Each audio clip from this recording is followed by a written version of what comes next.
kepada Bapak Ibu Majelis Guru yang telah hadir pada pagi hari ini dalam acara Diseminasi Budaya Positif oleh narasumber kita Bapak Mukas Junandra SPD. Baiklah, untuk mempersingkat acara kita hari ini, pembukaan yang telah saya buka. Terima kasih. Kemudian menyanyikan lagu Indonesia Raya, hadirin diharap berdiri.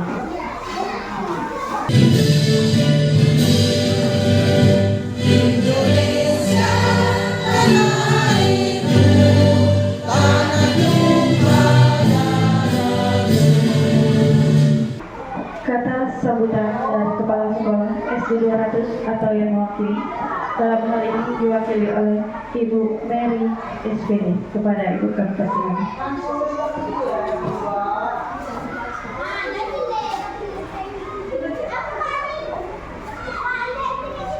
Assalamualaikum warahmatullahi wabarakatuh. Selamat semangat pagi. Ya, terima kasih Bapak Ibu, Bapak-bapak sekalian. Di sini saya sebagai rekan kerja dari Bapak narasumber kita hari ini, mewakili dari kepala sekolah yang seharusnya berdiri di sini dikarenakan beliau berhalangan. Jadi saya mewakilinya. Baiklah rekan-rekan guru semua, hari ini rekan kita dari CGP yaitu Bapak Mukas Junandra akan menyampaikan mengenai diseminasi budaya positif di sekolah. Yang diharapkan nantinya kita semua akan memahami dan insya Allah akan menerapkan di sekolah kita ini demi kemajuan sekolah kita bersama. Oke, mungkin hanya itu yang dapat saya sampaikan. Lebih dan kurang saya mohon maaf. Saya akhiri, wabillahi taufiq wal hidayah. Wassalamualaikum warahmatullahi wabarakatuh. Terima kasih kepada Ibu Mary yang telah mewakili Bapak Kepala Sekolah kita. Acara selanjutnya, penyampaian materi dan sesi tanya jawab oleh Bapak Mukas Junandra SPD. Kepada Bapak kami persilakan.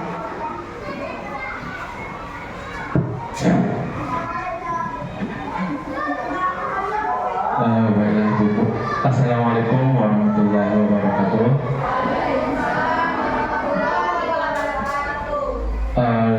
Terima kasih saya ucapkan kepada Bapak Ibu yang telah hadir. Alhamdulillahirabbil alamin. Assalatu wassalamu ala asrofil anbiya'i wal mursalin wa ala alihi wa sahbihi rasulillahi ajma'in. Amma ba'du. Yang kami hormati rekan-rekan kerja SD Negeri 200 dan kepala sekolah yang berhalangan hadir pada hari ini. Di sini dan tidak lupa pula selamat beriring salam kita junjungan kepada Nabi besar kita Muhammad SAW, yang mana pada pagi hari ini kita dapat berkumpul pada tempat di lokal kelas 6B dalam acara diseminasi budaya positif di sekolah, yaitu tugas saya sebagai calon guru penggerak. Di sini kami diminta untuk mendiseminasikan hasil budaya positif ini ke rekan-rekan guru. Di sini Bapak Ibu, saya juga mengucapkan ribuan terima kasih kepada rekan-rekan kerja yang sempat hadir dalam acara diseminasi ini. Mungkin ada yang menunggu jam pelajarannya, saya ucapkan terima kasih banyak. Adapun dari tujuan saya kami diminta untuk diseminasi ini adalah supaya nanti di sekolah kita terciptanya budaya yang positif, gitu Bapak Ibu. Nah, sekarang selanjutnya, lebih baik kita perkenalkan dulu. Di sini saya di bawah dalam guru penggerak CGP guru penggerak ini. Saya di bawah naungan Ibu Hajah Popon Masriah SPD MSI. Beliau sebagai fasilitator kami, beliau dari Pulau Jawa, Bapak Ibu. dan juga ibu pengajar praktik kami yaitu Ibu Silvia Marniati SPD, beliau dari SMA 8 Negeri Tanjung Jabung Barat. Beliau adalah pengajar praktik kami. Dan saya sendiri calon guru penggerak, semoga saja nanti C-nya hilang, semoga ya Bapak Ibu doanya menjadi guru penggerak angkatan 11, yaitu saya sendiri Bapak Muklas Junandra SPD. Nah, sebelum kita mulai diseminasinya, di sini coba supaya meningkatkan motivasi kita yang positif. Coba sekarang saya minta Bapak Ibu silakan berdiri terlebih dahulu. Silakan Bapak Ibu berdiri terlebih dahulu. Nah, hadap-hadapan bersama kawan-kawannya. Nah, coba senyum, coba selama 30 detik. Apa jadi dengan gurunya, dengan kawan-kawannya? Coba senyum. Coba apa yang terjadi? Iya. Nah, apa yang terjadi Bapak Ibu? Iya. Jatuh cinta dengan senyumannya. Iya. Terima kasih. Oke, silakan untuk Bapak Ibu. Ya, jadi supaya meningkatkan motivasi kita yang positif terhadap pembelajaran ini, ya, itu speakingnya. Oke, silakan Ibu. Nah, di sini Bapak Ibu, dalam budaya positif ini, konsep inti budaya positif ini, saya akan menjelaskan ada beberapa hal. Yang pertama itu perubahan paradigma belajar, yang kedua disiplin positif, yang ketiga nilai-nilai kebajikan, yang keempat kebutuhan dasar manusia, yang kelima motivasi perilaku manusia, yang keenam posisi kontrol guru, dan yang ketujuh keyakinan kelas, dan yang terakhir itu ada segitiga restitusi. Nah, di sini yang pertama ada pembelajaran dengan paradigma baru. Yang kita ketahui Bapak Ibu, sekarang lagi heboh-hebohnya itu pembelajaran dengan profil pelajar Pancasila. Ya Bapak Ibu. Oke, sebelum saya mulai pembelajaran profil pelajar Pancasila, saya mau bertanya Bapak Ibu, profil pelajar Pancasila itu ada berapa sebenarnya? 5 apa 6? 6 Bapak Ibu ya. Profil pelajar Pancasila itu ada 6. Yang pertama ada beriman dan bertakwa kepada Tuhan Yang Maha Esa dan berakhlak mulia. Yang kedua berkebinekaan global. Yang ketiga bergotong royong. Yang keempat kreatif. Yang kelima bernalar kritis. Dan yang keenam adalah mandiri. Nah, nilai-nilai profil pelajar Pancasila inilah yang harus kita tumbuhkan di dalam siswa. Nah, bagaimana dengan kita menumbuhkannya? Dengan menanamkan kedisiplinan pada siswa itu sendiri. Jika mereka sudah disiplin, maka nanti nilai ini akan tumbuh dengan sendirinya. Begitu Bapak Ibu. Nah, begitu juga dengan pembelajaran paradigma baru, yaitu pembelajaran dengan paradigma baru merupakan pembelajaran yang dirancang berdasarkan prinsip pembelajaran berdiferensiasi. Nah, bagaimana itu dikatakan pembelajaran yang berdiferensiasi Bapak Ibu? Nah, begini, pembelajaran berdiferensiasi itu adalah pembelajaran yang berkenaan dengan kebutuhan peserta didik. Contohnya, begini, bagi siswa yang suka menggambar, kita bisa berikan siswa itu untuk tugas menggambar, tetapi dengan materi yang sama. Jadi bukan saja dia hanya menggambar, terserah dia mau materi apa. Bukan begitu Bapak Ibu. Misalkan contohnya dalam pembelajaran di kelas 6 itu ada perkembangan makhluk hidup. Ada yang opipar, pipipar, dan opopipipar. Nah, contohnya bagi siswa yang lebih menulis, mereka bisa menjelaskan yang opipar itu seperti apa contohnya. Itu yang lebih menulis. Ada lagi siswa yang lebih menggambar. Nah, silakan apa aja. Yang opipar silakan digambarkan seperti apa. Nah, ada lagi siswa yang lebih berbicara, ya kan? Kita tahu ada siswa bermacam-macam. Nah, kita bisa juga siswa itu silakan ajak dia maju ke depan.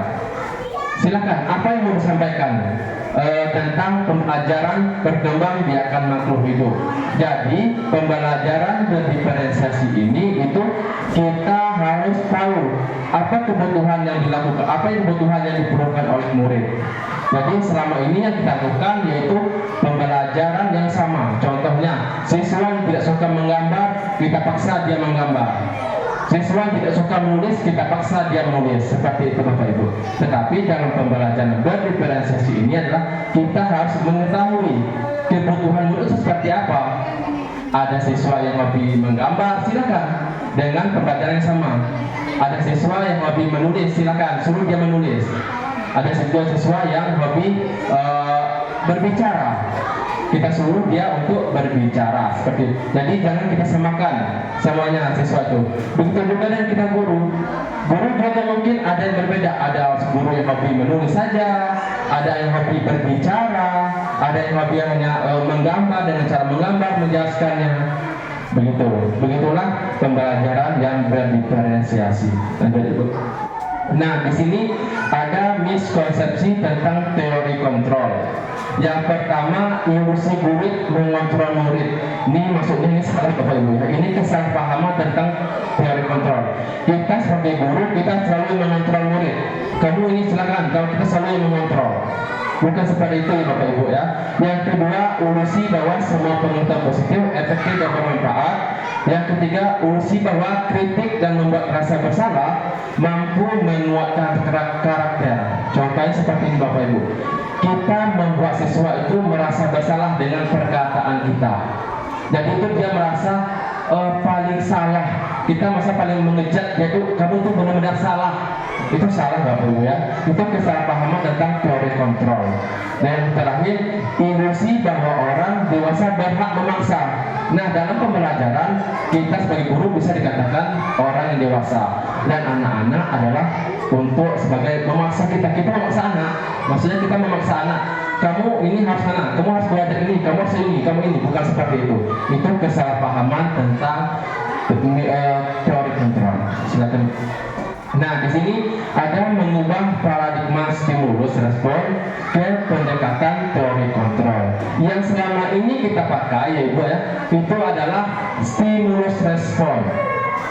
Yang selama ini kita pakai itu adalah stimulus respon. Contohnya, realitas atau kebutuhan kita sama. Sedangkan teori kontrol itu realitas kebutuhan kita itu berbeda. Jadi Bapak Ibu, setiap orang tidak bisa kita paksakan dia itu sama. Setiap orang itu pasti berbeda. Ya Bu. Nah yang kedua, semua orang melihat hal yang sama. Sedangkan pada teori kontrol, setiap orang memiliki gambaran berbeda. Contohnya, dalam pembelajaran tidak bisa kita paksakan bahwa orang itu harus sama pemikirannya dengan kita. Gitu Bapak Ibu. Berarti bisa berbeda, mungkin dengan cara dia sendiri, dia dengan sendiri. Contoh tadi seperti dia menulis, ada yang menggambar, ada yang berbicara, itu Bapak Ibu. Yang ketiga, kita mencoba mengubah orang agar berpandangan sama dengan kita. Itu untuk stimulus respon. Yang teori kontrol, kita berusaha memahami pandangan orang lain tentang dunia. Nah ini kesalahpahaman tentang teori kontrol. Yang keempat, perilaku buruk dilihat sebagai satu kesalahan. Semua perilaku memiliki tujuan. Yang tahu, semua perilaku anak ataupun kita pasti dia memiliki tujuan. Apakah dia ingin diperhatikan? Apakah dia emang dari keluarga yang kurang broken home atau berantakan? Pasti dia mempunyai tujuan. Anak-anak itu melakukan kesalahan. Dan orang lain bisa mengontrol saya, hanya Anda yang bisa mengontrol diri Anda. Sebagaimanapun kita mengontrol anak, pada diri dia itu dia memang sukses untuk diatur, itu sebagaimanapun ibu mengaturnya, mengontrol tetap tidak bisa. Yang bisa mengontrol dirinya sendiri adalah dia dirinya sendiri. Waktu kita marah, kita hukum, tetap dia tidak bisa mengontrol dirinya sendiri. Yang bisa mengontrol dirinya sendiri adalah kita sendiri, tidak bisa orang lain. kita paksakan, kita hukum, kita tidak, tetap akan bisa. Yang bisa adalah dia sendiri yang mengontrolnya. Contohnya saya dikontrol oleh siapa? Gak bisa, tetap saya akan melawan, tetap saya akan membangkang gitu. Nah, dengan cara dia pasti akan berubah sendiri nantinya. Itu. Saya bisa mengontrol orang lain. Oke. Pemaksaan ada pada saat bujukan gagal. Kolaborasi dan konsekuensi menciptakan pilihan-pilihan baru. Nah, di sini Bapak Bu, kolaborasi ini maksudnya nih dalam sekolah kita jangan hanya menuntut kepada hanya kepala sekolah aja yang untuk mengembangkan sekolah kita ini. Mutu sekolah kita ini harus dikembangkan secara bersama-sama, itu dengan cara berkolaborasi. Begitu maksudnya Bapak Ibu. Jangan hanya ini kan kerja pas sekolah, ini kan kerja TU, ini kan kerja ini. Tidak bisa seperti itu Bapak Ibu. Kita harus berkolaborasi. Kalau memang TU tidak bisa, ya kita bantu. Kalau pas sekolah itu memang rasanya belum bisa untuk andil itu, ya kita bantu. Seperti itu maksudnya berkolaborasi. Jangan kita hanya menutup pada satu orang saja. Begitu Bapak Ibu. Silakan. Nah, di sini disiplin positif. Mungkin dari beberapa guru-guru mungkin udah mengetahui apa itu disiplin positif. Menurut Bapak Ibu, apa itu disiplin positif?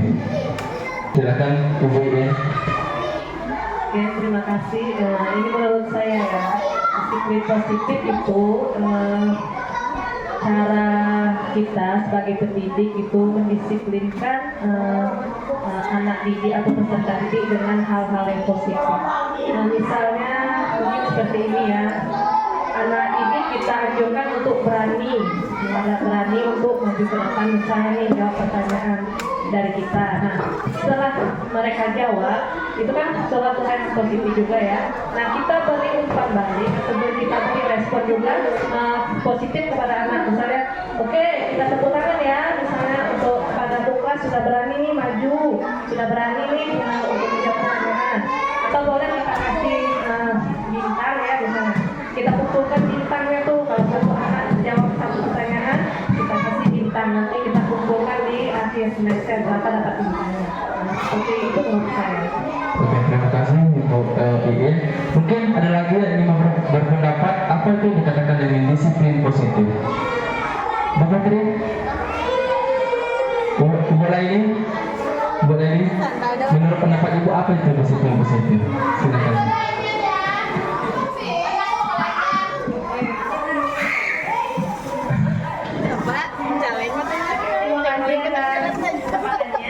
Mungkin singkat saja, menurut saya disiplin positif itu adalah cara kita mengontrol perilaku anak agar tetap di jalur yang positif, namun dengan cara yang positif.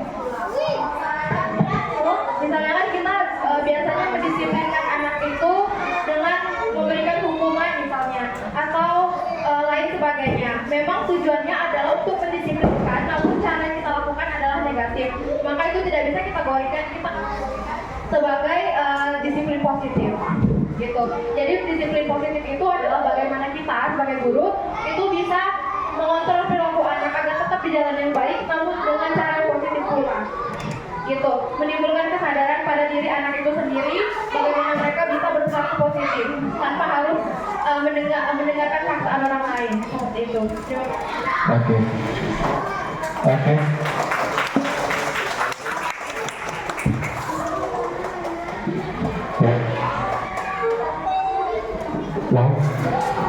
Ya, terima kasih Ibu Iin dan Ibu Laini. Oke, coba kita lanjutkan.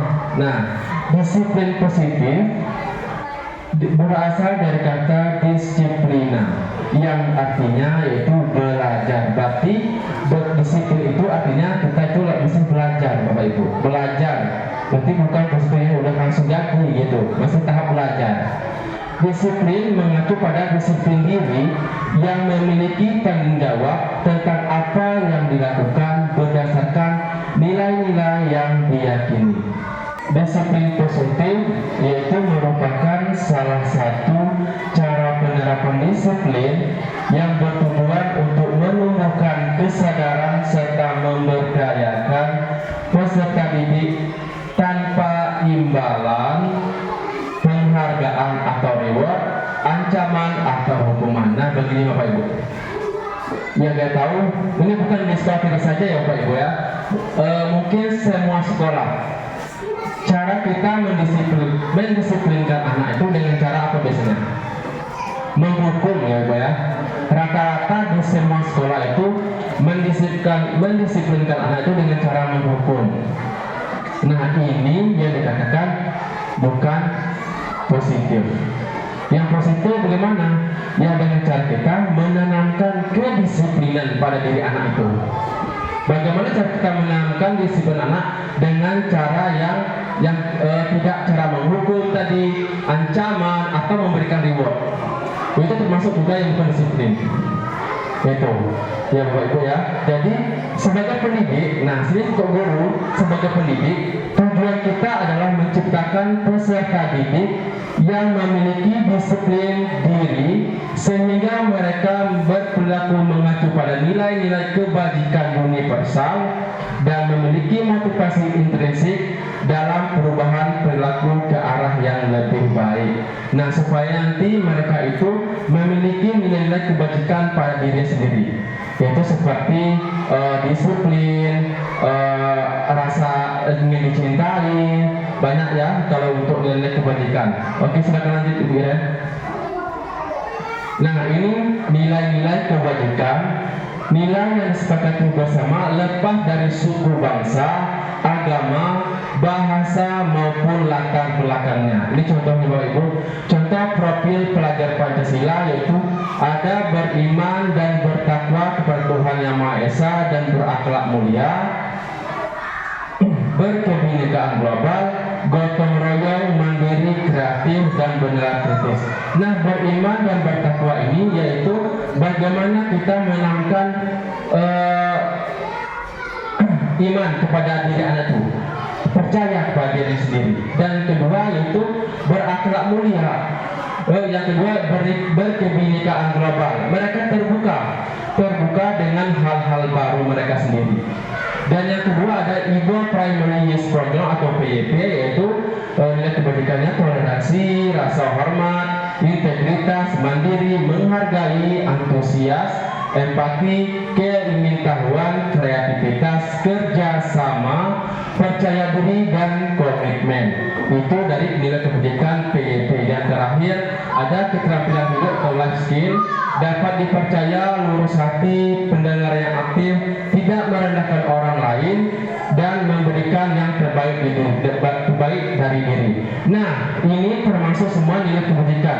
Semua dari nilai kebajikan ini terpaku pada profil pelajar Pancasila semua. Contohnya, toleransi termasuk mana? Toleransi. Beriman, bertakwa, toleransi ya Bapak Ibu ya. Nah, yang kedua rasa hormat, mandiri, itu termasuk semua deh profil pelajar Pancasila. Makanya sekarang pemerintah itu sangat menggambarkan profil pelajar Pancasila. Semua ini kita bahas dalam supaya nilainya tertanam pada diri anak itu sendiri. Oke, silakan lanjut. Nah, yang selanjutnya itu kebutuhan dasar manusia. Yang kita ketahui, semua manusia itu membutuhkan kebutuhan dasar. Ya Bapak Ibu ya, yang kita tahu bahwa mereka mempunyai kebutuhan dasar, contohnya seperti makan, minum, dan lain-lain. Nah, kebutuhan dasar manusia adalah segala sesuatu yang kita lakukan untuk mendapatkan apa yang kita inginkan.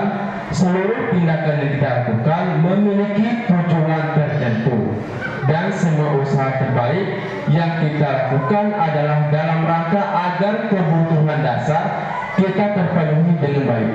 Nah, di sini Bapak Ibu, anak itu melakukan sesuatu, mungkin di antaranya tadi saya sampaikan, anak itu ingin membutuhkan kebutuhan dasar pada diri sendiri. Contohnya, anak yang seperti degil, susah diatur di sekolah, mungkin dia mempunyai kebutuhan dasar.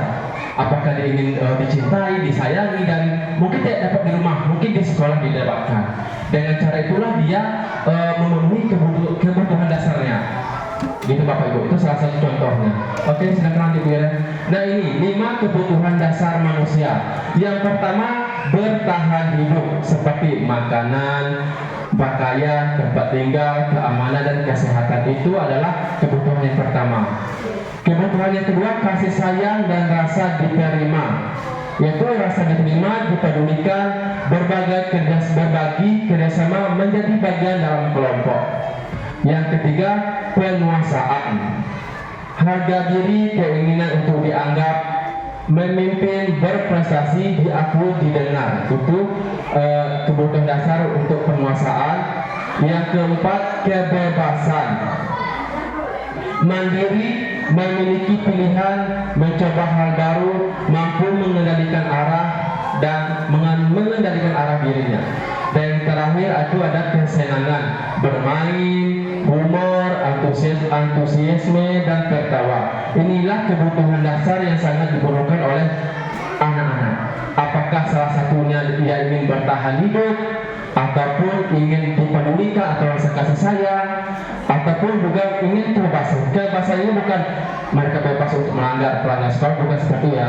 Tapi kebebasan ini dia ini mencoba hal baru, ingin mencoba. Dia tahu itu mungkin negatif, dia ingin mencoba-coba saja, gitu. Yang kita ketahui bahwa anak itu sudah tahu kelakuan ini bukan yang positif, yang dilakukan anak itu udah negatif, tapi dia ingin mencoba hal-hal yang baru, gitu Bapak Ibu. Oke, selanjutnya. Nah, ini motivasi perilaku manusia. Yang pertama, untuk menghindari ketidaknyamanan atau hukuman. Yang kedua, untuk mendapat imbalan penghargaan dari orang lain. Nah, ini Bapak Ibu, motivasi perilaku manusia ini, contohnya ini tadi, salah satunya untuk menghindari ketidaknyamanan atau hukuman. Itulah motivasi anak yang pertama tadi.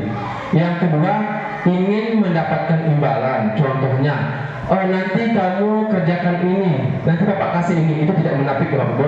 Kita melakukan sesuatu pasti ingin mendapat imbalan. Itu adalah motivasi dari ekstrinsik, dari luarnya. Nah, motivasi dari dalam dirinya itu intrinsik, yaitu untuk menjaga orang yang mereka inginkan dan menghargai diri sendiri dengan nilai-nilai yang mereka percaya. Inilah yang mau kita tumbuhkan pada diri anak, itu motivasi intrinsiknya dalam diri dia sendiri, gitu Bapak Ibu, bukan dari faktor luar, gitu. Nah, seperti Bapak Ibu. Nah, ini Bapak Ibu ada 3 tentang hukuman, konsekuensi, restitusi. Hukuman tidak terencana atau tiba-tiba. Begini, contohnya kita menghukum anak itu pasti dengan tanpa terencana. Contohnya, siswa yang terlambat, silakan kamu ambil sampah. Itu kan tanpa terencana. Itu hanya terfokus pada satu arah, sama gurunya saja. Tidak ada kelanjutan lagi. Setelah saya dihukum, saya mau ngapain lagi ya? Apakah masih dihukum ataupun bagaimana? Itu maksudnya satu arah. Yang kedua, murid tidak tahu apa yang akan terjadi atau tidak terlibat. Contoh seperti ini. Setelah mereka dihukum, mereka tidak tahu apa yang akan terjadi pada dirinya. Apakah dia akan berubah atau tidak? Gitu. Itu maksudnya dari hukuman. Yang ketiga, bersifat satu arah. Yang saya maksud tadi satu arah itu hanya guru saja yang menentukan, bukan dari dia sendiri. Itu maksud satu arah. Kita saja. Silakan kamu ambil sampah. Karena kamu terlambat, ambil sampah sekarang. Gitu.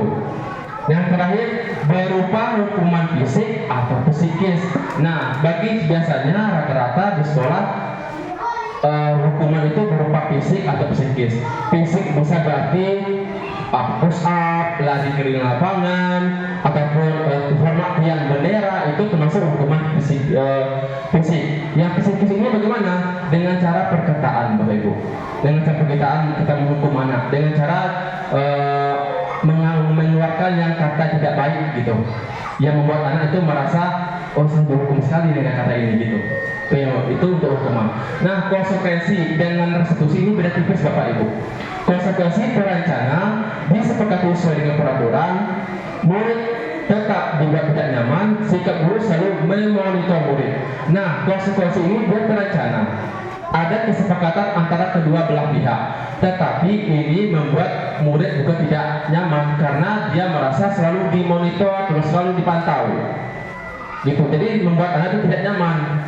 kemana dia, apakah dia lari, jadi masa nanti pasti dia akan nengok kanan kiri, apakah ada nggak guru yang nengok saya gitu.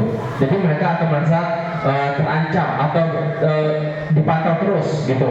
Itu masuk dari konsekuensi dia terencana, ada aturannya kamu dengan saya gitu, antara murid dengan guru, tapi dia merasa dipantau terus. Nah gitu, itu yang namanya konsekuensi. Dia bersifat dua arah, ada kesepakatan antara murid dengan guru. Yang ketiga ada restitusi. Nah ini loh tuh, dalam pembelajaran modul 1.4 di guru penggerak, kami dianjurkan sekali untuk yang namanya restitusi ini. Yang kenapa Ibu? Nah kita lihat proses penciptaan kondisi bagi murid untuk memperbaiki kesalahan. Nah kita bagi anak yang berbuat salah itu tidak langsung terhukum. Kita tanya terlebih dahulu kenapa, apa masalahnya, apa yang harus kita lakukan. Nah itu Bapakku. Dan kata-katanya itu harus keluar dari diri sendiri. Jangan kita besok kamu harus rajin datang tepat. Enggak seperti itu Bapak Ibu. Jadi kata-katanya itu keluar dari dirinya sendiri, gitu Bapak Ibu. Contohnya lagi, ada anak yang terlambat terus ke sekolah.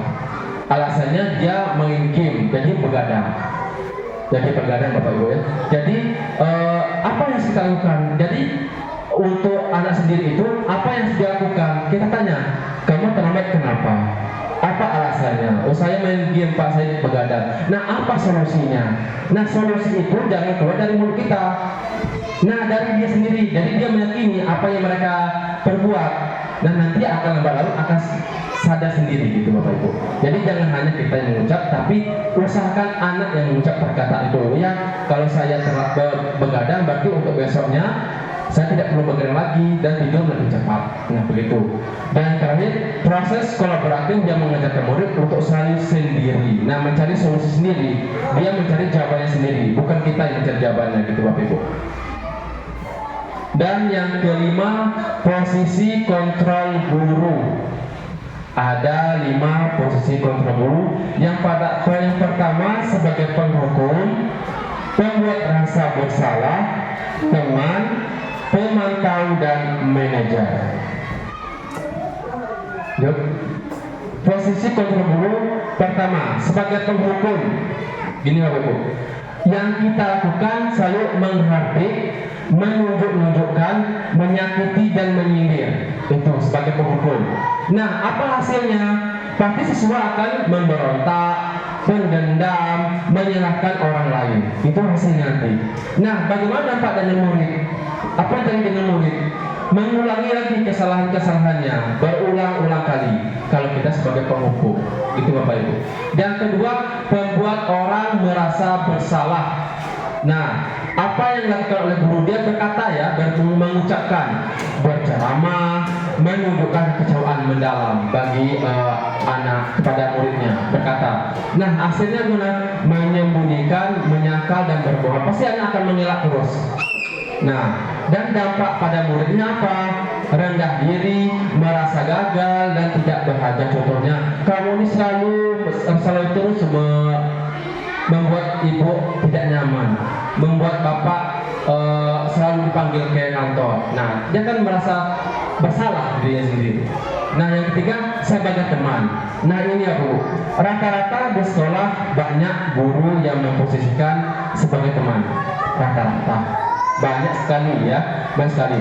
Nah, sebagai teman bagus, ya bagus. Cuman ada sisi negatifnya. Ya contohnya, guru berkata membuat alasan untuk murid-muridnya. Pasti kalau kita sebagai teman untuk murid, pasti ketika ada murid itu melakukan kesalahan, pasti kita akan membela. Rata-rata. Nah, hasilnya apa? Siswa itu akan ketergantungan sama kita.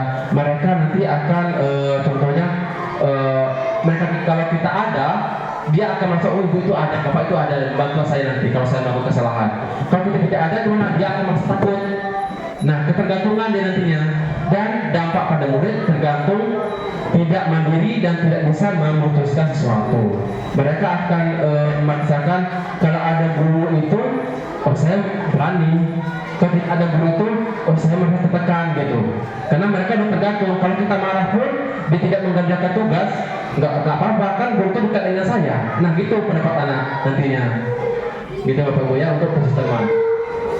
Yang ketiga pemantau. Yang guru lakukan menghitung dan mengukur. Nah kita sebagai pemantau atau monitor terus guru-guru siswa kita. Yang kita lakukan selalu memantau anak itu. Nah hasilnya apa? Menyesuaikan bila diawasi. Kalau kita pantau, baru dia diam, baru dia bagus perilakunya. Kalau tidak dipantau apa tadi? Itu keluar nakal gitu. Dan dampak pada murid menitik beratkan pada dampak pada diri sendiri, mendapatkan hadiah atau mendapatkan hukuman. Bisa kita berikan hadiah nanti kalau dampak pada murid. Kalau kita berikan hadiah dia akan patuh.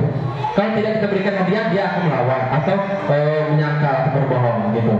Itu Bapak Ibu. Dan terakhir ada posisi manajer.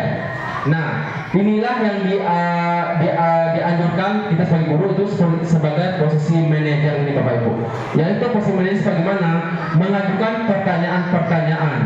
Kita mengajukan dulu pertanyaan-pertanyaan yang membuat anak itu tidak merasa, oh ini saya salah ya. Jadi kita membuat pertanyaan itu bertanya saja dulu, mempalingkan dulu kenapa dia seperti ini gitu. Dan hasilnya menguatkan watak atau karakter anak itu. Dampak pada murid itu dapat mengevaluasi diri bagaimana menjadi yang lebih baik. Itu posisi manajer ini paling dianjurkan kita sebagai pendidik ya Bapak Ibu ya. Oke silakan. Nah sekarang ada contoh 5 penerapan posisi kontrol guru. Kasusnya siswa tidak memakai atribut lengkap saat upacara. Kalau sebagai penghukum hormat bendera selama 1 jam. Itu sebagai penghukum ya Bu. Kasusnya siswa tidak memakai atribut. Yang kedua, membuat rasa bersalah. Berapa kali Bapak Ibu harus beritahu kamu selalu saja mengecewakan Bapak atau Ibu. Itu kalau kita ucapkan itu kepada anak akan merasa bersalah nantinya. Oh ya saya selalu mengecewakan Bapak Ibu ya. Jadi anak itu akan merasa bersalah nantinya. Oke, yang ketiga sebagai teman, apa yang kita ucapkan? Ayo dong ikuti aturan sekolah. Tolong bantu Bapak Ibu ya sekali ini saja. Itu kata-kata yang keluar. Ya sudah tidak apa-apa. Lain kali jangan sampai berbuat seperti ini lagi ya. Pasti itu yang kita lakukan kalau kita sebagai teman. Oke, yang terakhir pemantau. Kamu sudah melanggar peraturan sekolah. Kamu tahu konsekuensinya?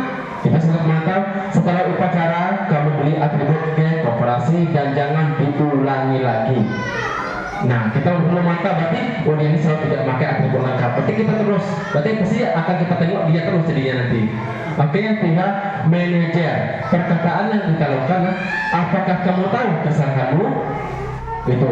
Yang kedua, kira-kira bagaimana kamu mau memperbaiki kesalahanmu? Nah, makanya kita dituntut untuk sebagai manajer kita mengeluarkan kata-kata yang tidak menyinggung anak, memburukkan anak gitu. Oke. Nah, sekarang sebagai contoh Bapak Ibu, jawabannya posisi kontrol apakah ini? Ada 5 ya Bapak Ibu. Ada sisi pemantau, membuat rasa bersalah, teman, manajer, dan juga tadi sebagai Oke, yang pertama, saya kecewa sekali dengan kamu. Posisi apakah itu? Pembuat rasa bersalah.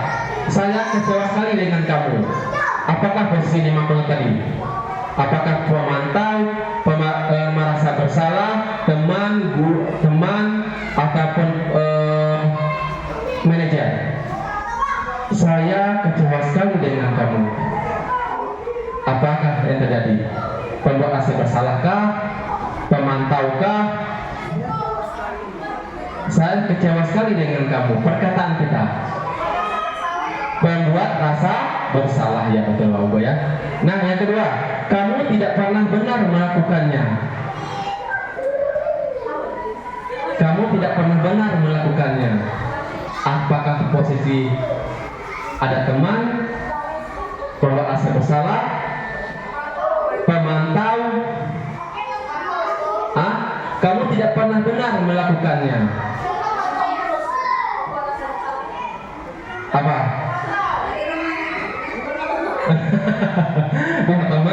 Kamu tidak pernah benar melakukannya. Manajer dengan kata-kata yang sopan lembut. Kamu tidak pernah benar melakukannya. Hah? Penghukum. Oke, lanjutkan lagi. Apa rencana kamu untuk menyelesaikan masalah ini? Manajer, ya betul, ini manajer. Oke, ayolah lakukan dari bapak dan ibu. Ya teman, ya betul ya Bu. Ini posisi teman. Yang terakhir, kamu tidak pernah mendapat nilai jika tidak mengerjakan tugas. Ada 5 tadi, ada penghukum, rasa bersalah, manajer, teman, dan pemantau. Apakah termasuk ini? Kamu tidak pernah mendapat nilai jika tidak mengerjakan tugas. Penghukum bentuknya fisik berboda. Penghukum. Menghukum ini.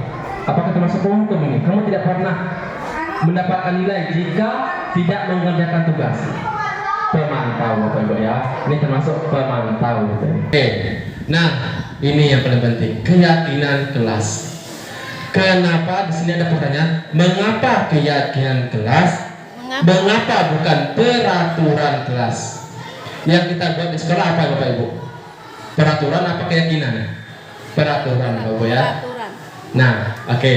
Nah, pembentukan keyakinan kelas dia bersifat abstrak, berupa pernyataan universal, dibuat dalam pernyataan yang positif, sedikit saja agar mudah diingat, sesuai dengan kondisi kelas dan sekolah sehingga mudah untuk diterapkan. Dan yang terakhir, semua warga sekolah kelas dilibatkan saat membuat keyakinan kelas. Nah, kenapa Bapak Ibu kami di guru penggerak itu mengapa dikatakan keyakinan kelas bukan peraturan kelas? Begini, keyakinan kelas itu bersifat 2 arah Bapak Ibu. 2 arah itu kemana? Ada kesepakatan antara murid dengan kita, itu namanya keyakinan. Nanti mereka akan meyakini. Nah, kalau peraturan itu dari kita sendiri, kita tidak boleh ribut pas pembelajaran, tulis. Itu namanya peraturan. Kita nanti waktu mau izin harus kita mau istirahat harus begini. Itu dari kita saja. Itu namanya peraturan. Cuma dari kita saja yang membuat, bukan dari antar siswa dengan guru. Nah, sedangkan keyakinan kelas ini ada kesepakatan antar siswa dengan guru. Makanya kita di sekolah ini diminta nanti untuk mengubah keyakinan kelas, peraturan kelas menjadi keyakinan kelas. Nah, mereka akan meyakini apa yang mereka sepakati, atau bisa juga kita buat dengan cara kertas post-it itu. Mereka silakan tulis apa keyakinan yang mau kalian buat. Nanti kita tempel ke depan kelas. Nanti akan kita pilih-pilih mana yang kedisiplinan seperti apa, yang membuat misalkan kita buat seperti berbagai bentuk. Jadi tidak hanya dalam satu saja. Ya, jadi perlahan kita akan membuat keyakinan kelas. Oke, Bapak Ibu mungkin sudah ada yang buat. Oke, Ibu Mary, kalau keyakinan kelas ini, peraturan kelas Ibu itu dibuat disepakati secara sendiri apa berdua? Sendiri apa bersama?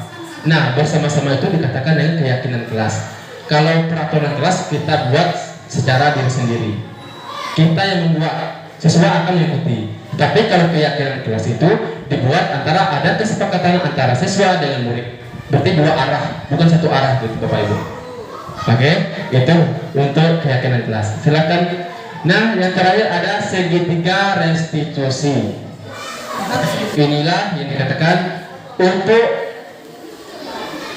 dalam kasus ini nanti kita akan bahas segitiga restitusi. Ketika ada anak bermasalah, ini yang kita lakukan, segitiga restitusi inilah. Oke, segitiga restitusi suatu proses dialog yang dijalankan oleh guru agar dapat menghasilkan murid yang mandiri dan bertanggung jawab. Dari hasil segitiga restitusi yang kita lakukan nanti, siswa itu akan mandiri dan juga akan bertanggung jawab. Itu. Nah, di segitiga restitusi itu ada 3. Yang pertama ada menstabilkan identitas, validasi tindakan yang salah, dan juga menanyakan keyakinan. Oke, lanjut Bu. Nah, gini, menstabilkan identitas. Berdasarkan prinsip, membuat kesalahan adalah bagian dari proses pembelajaran. Membuat kesalahan adalah bagian dari proses pembelajaran. Kita menuntut anak untuk selalu benar, tidak Bapak Ibu. mereka dan pas belajar. Tidak harus itu benar terus. Nah, ini untuk kata-kata ketika anak untuk menstabilkan identitas yang kita ucapkan ya Bapak Ibu ya, seperti ini. Berbuat salah itu wajar. Nah gitu perkataannya. Tidak ada manusia yang sempurna. Ibu bapak juga pernah melakukan kesalahan. Jadi kita menstabilkan diri anak itu. Jadi dia tuh tidak merasa dia tuh paling salah gitu. Pasti bapak itu juga pernah melakukan kesalahan, bukan hanya saya saja sendiri pernah melakukan kesalahan. Begitu Bapak Ibu. Ibu bapak tidak mau mencari siapa yang salah, tapi ibu bapak ingin mencari solusi dari permasalahan ini. Yang terakhir, kamu berhak merasa begitu. Berarti kita harus menstabilkan diri anak dulu. Jangan kita langsung panggil, kamu salah ya, kamu harus gini-gini. Enggak seperti itu. Kita stabilkan dulu anak, baru kita tanya. Berarti nanti kita tanya, oh bapak juga pernah melakukan seperti itu. Oke, yang selanjutnya ada validasi tindakan yang salah. Berdasarkan prinsip, setiap perilaku berupaya memenuhi suatu kebutuhan. Setiap dia melakukan sesuatu, pasti dia akan ada kebutuhan yang belum terpenuhi pada dirinya. Baik dari kasih sayang, apalagi tadi, baik dari baik dari teman tadi, sebagai teman, banyak lagi itu. Mungkin dia membutuhkan penguasaan, itu juga tadi. Nah, mungkin ada kebutuhan dasar yang belum terpenuhi oleh anak ini, makanya dia melakukan sesuatu tersebut. Kata-kata yang kita lakukan yaitu, kamu pasti punya alasan mengapa melakukan hal itu. Nah, katanya, kenapa kamu melakukan itu? Pasti kamu punya alasan. Kenapa? Contohnya anak terlambat tadi. Kenapa kamu punya alasan? Kenapa kamu melakukan hal itu? Nah, gak tahu. Berarti dia tadi bermain game alasannya. Nah, untuk depannya gimana? Kita cari solusinya. Dan dengan cara dia menjawab itu sendiri. Bukan kalau dari mulutnya, besok kamu tidak boleh main game, kamu harus begini. Tidak, bukan seperti itu Bapak Ibu. Biar kata-katanya keluar dari mulutnya sendiri. Jangan kita yang mengeluarkan kata-kata itu. Kita hanya mencari apa yang kamu lakukan, gitu. Yang kedua, padahal kamu bisa melakukan hal yang lebih buruk daripada ini. Kamu patut bangga karena telah melindungi sesuatu yang penting buatmu. Yang terakhir, kamu melakukannya karena mempertahankan sesuatu yang penting bagimu. Itu untuk validasi tindakan yang salah. Yang terakhir itu ada menanyakan keyakinan. Nah, ini kita tanyakan keyakinannya, ya.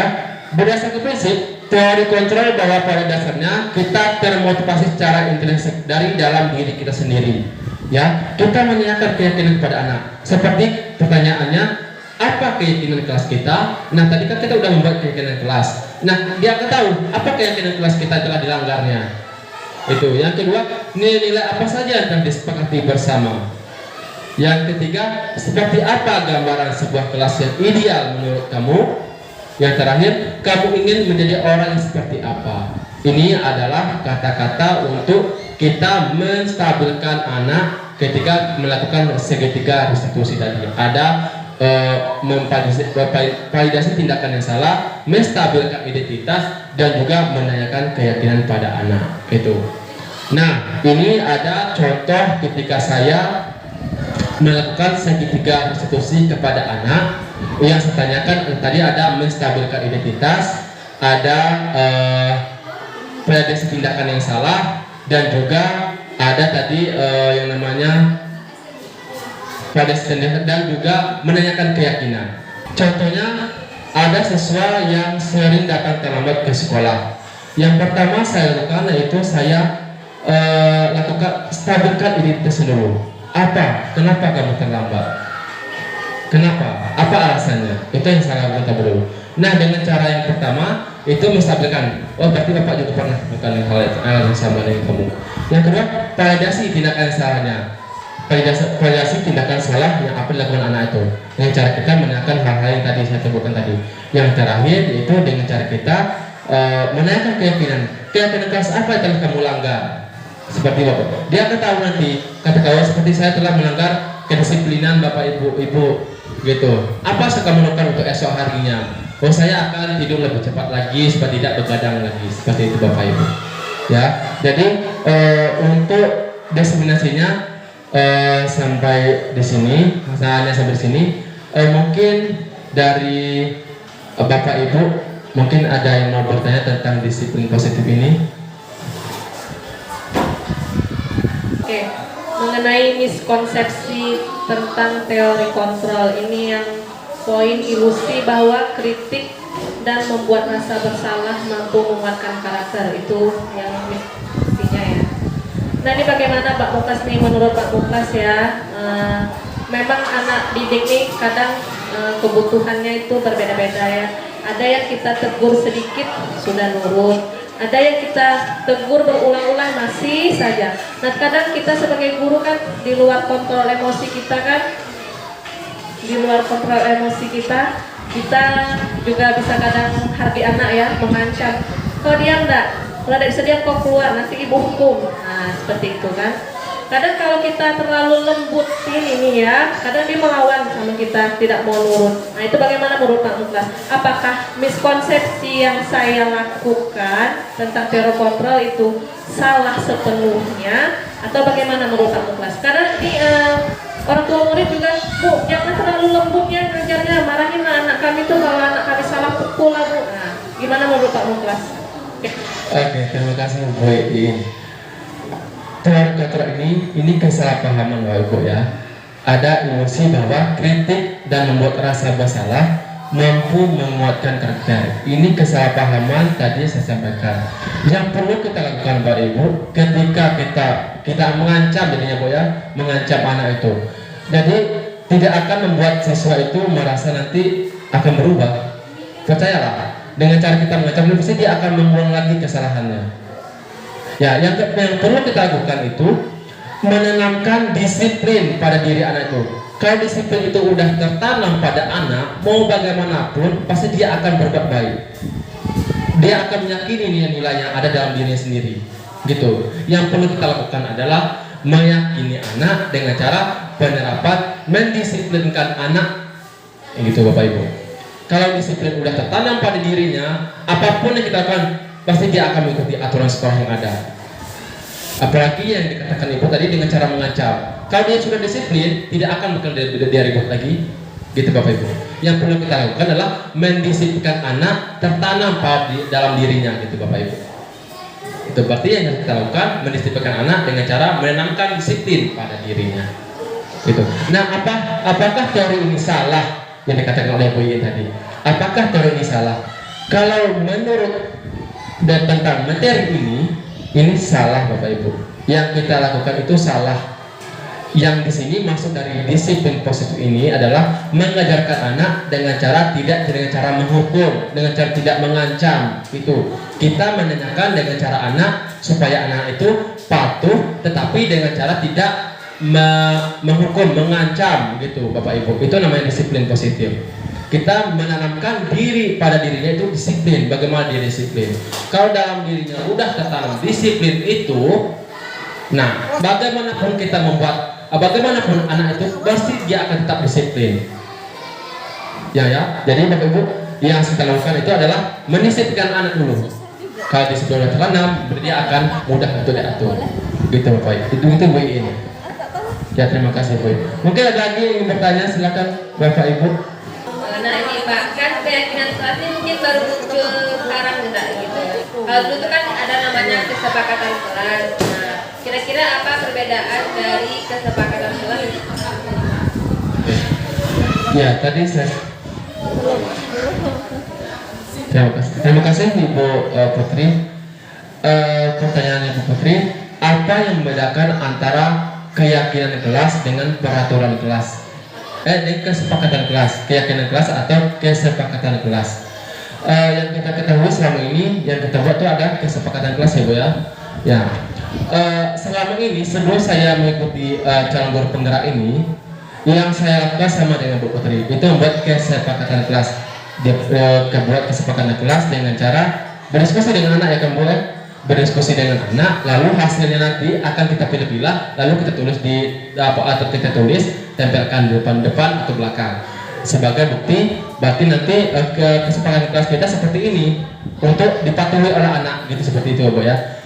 Pada dasarnya membuat keyakinan kelas itu dan kesepakatan kelas ini saya baru tahu pas mengikuti berpenggerak, yang dimana kesepakatan kelas itu, yang dimaksud dengan kesepakatan kelas itu hanya berbentuk satu arah, Bu. Hanya penjelasannya ini, penjelasan untuk kesepakatan kelas itu dia berbentuk satu arah. Berarti satu arah itu dari dia saja, Bu, yang membuatnya, bukan dari guru, bukan dari anak. Ya. Nah, perbedaan antara keyakinan dengan kesepakatan gitu ya, Bu ya. Nah, kesepakatan kelas itu dia berbentuk satu arah, sedangkan untuk keyakinan kelas dia berbentuk dua arah. Dua arah itu yang bagaimana maksudnya? Ada kesepakatan antara murid dengan kita, itu namanya keyakinan. Berarti sama-sama meyakini nanti. Nah, sedangkan yang dinamakan dengan kesepakatan kelas itu hanya dari guru saja. Gitu Bapak Ibu. Guru saja yang membuat kesepakatannya. Berarti yang selama ini kita lakukan adalah sebenarnya yang kita lakukan adalah keyakinan kelas, cuma bentuknya kesepakatan kelas gitu. Ya Bapak Ibu Putri ya. Yang kita lakukan pasti ada kesepakatan antara murid dengan kita. Ya tidak seperti itu. Tapi yang kita tempelkan itu namanya kesepakatan kelas, tetapi itu sebenarnya keyakinan kelas Ibu. Gitu. Kalau kesepakatan yang kita lakukan sendiri itu namanya kesepakatan. Tapi kalau ada antara murid dengan guru itu namanya keyakinan kelas. Keyakinan kelas ini akan dilakukan, diyakini oleh anak itu sendiri. Gitu. Dan juga dengan guru, bukan hanya berlaku untuk anak ya. Keyakinan kelas ini atau kesepakatan kelas bukan hanya berlaku untuk anak, tapi untuk guru juga. Jangan hanya kamu tidak boleh terlambat, nanti kita yang terlambat. Jangan seperti itu. Ya, bukan hanya untuk anak, tapi berlaku untuk dalam kelas tersebut, keyakinan ini. Nanti dalam kelas tidak boleh ada yang terlambat. Nyatanya guru yang terlambat. Tidak boleh seperti itu. Jangan hanya membuat keyakinan untuk anak saja, tapi dibuat juga untuk kita sendiri. Gitu Bapak Ibu. Oke, ya Bu, bagaimana Bu? Silakan. Oke, silakan. Ya Bu Diana.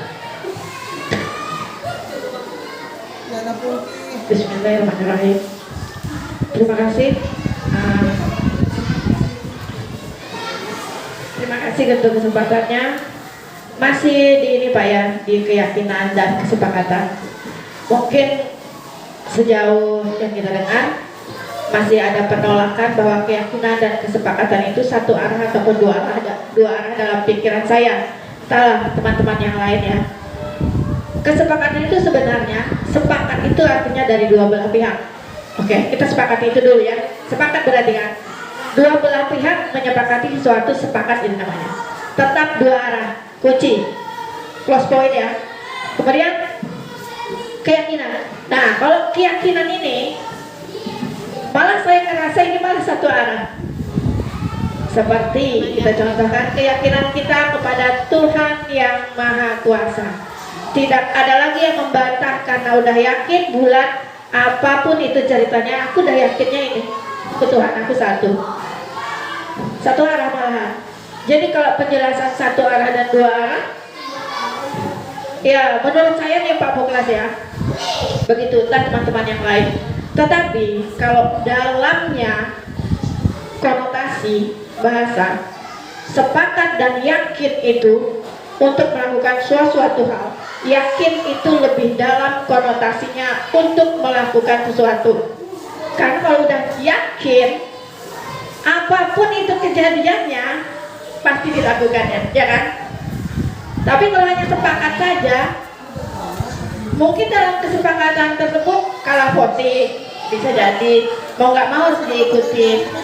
Nah, berarti konsepnya bukan satu arah atau dua arah, tetapi dalamnya konotasi atau apa itu namanya ya? Entar dulu. Kalau sepakat tuh, kalau kita tidak setuju, kita harus melakukan. Kalau yakin, kita sudah setuju. Iya. Yakin itu tumbuh dari dasar hati yang paling dalam. Nah, makanya dia pilih kata-kata keyakinan kelas. Makanya itu mungkin sentuh dulu hati anak-anak itu dari jauh atau dari dekat. Jadi konsepnya kalau menurut saya menyentuh hatinya lah, baru dituliskan, baru dia ini. Bagaimana Bapak Ibu disepakati ini pernyataan saya? Oke. Nah, Terima kasih. Hanya untuk menambahkan Pak Muklas ya, hanya hanya untuk menambahkan. Mohon maaf lebih dan kurang. Terima kasih. Locek. Nah, di sini saya luruskan Ibu. Betul, kesepakatan kelas tentu ada kesepakatan antara anak dengan kita. Itu namanya kesepakatan. Udah, kalau tadi kesepakatan udah selesai. Nah, bagaimana dia apakah dilakukan apa tidak? Seperti itu Bapak Ibu. Bagaimana dia meyakininya?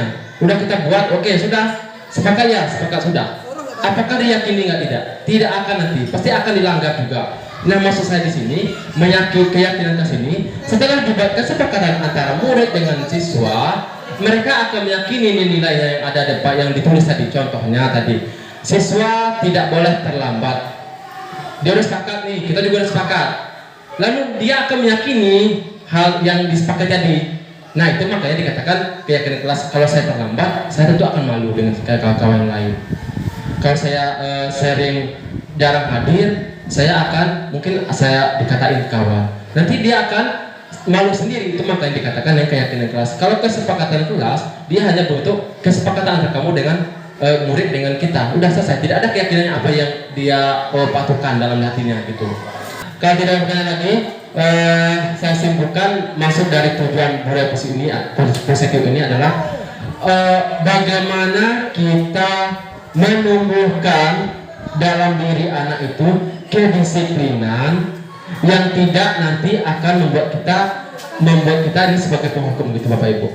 Yang kita lakukan selama ini adalah kita tahu semua ya, semua sekolah bukan hanya sekolah itu saja.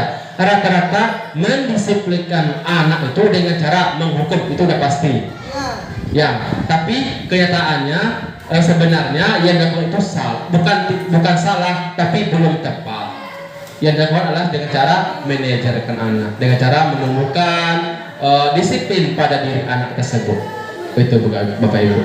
Ya, dan terima kasih Bapak Ibu untuk diseminasi hari ini. Saya ucapkan terima kasih untuk pada rekan-rekan guru yang telah hadir. Mungkin di sini banyak kesalahan atau beberapa yang saya salah ucapkan, saya mohon maaf. Untuk kurangnya saya tutup dengan wabillahi taufiq wal hidayah. Wassalamualaikum warahmatullahi wabarakatuh.